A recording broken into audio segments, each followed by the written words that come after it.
ኧረ ውይ ውይ ውይ ውይ ኧረ እባክህ ኧረ ዱባይ እስከ ዛሬ ግን እንዴት ነው የኖራችሁት?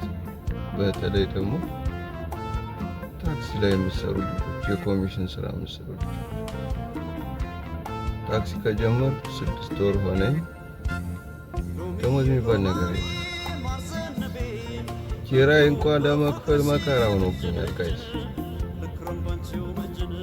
I don't know what I'm doing, man. ለአንድ የአረብ ህልም ብለን እኛ ተሰቃየን። ስራ ብላችሁ ልጆችን የምታመጡ ሰዎች ከኔ ተማሩ። እኔ መሮኛል። I don't know what happened next.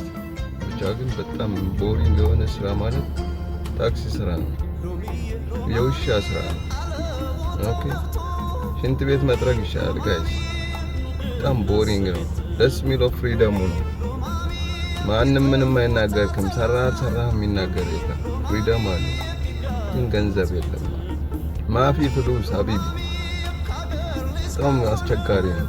እና በሹፍርና መምጣት የሚፈልግ ሰው መምጣት ይችላል። ግን there is no any ዱምቡሎ እኔ የለም፣ ገንዘብ የለም። በጣም የሚያስጠላ ስራ ነው። ቅጣቱ አለ፣ ፋይን ኤቭሪ ዴይ። መቼም ሰውነህ ስትነዳ ትሳሳታለህ። ብዙ ነገር ቻሌንጅ ያደርጋል። እና what can I do? እስቲ እዚህ ብዙ ጊዜ ቆያችሁ ምን አይነት ኦፕሽን አለ? እስቲ የሆነ ሃይበሉ። እኔ መሮኛል። ምርር ያለው ሰው ታውቃላችሁ? ምርር ያለው ሰው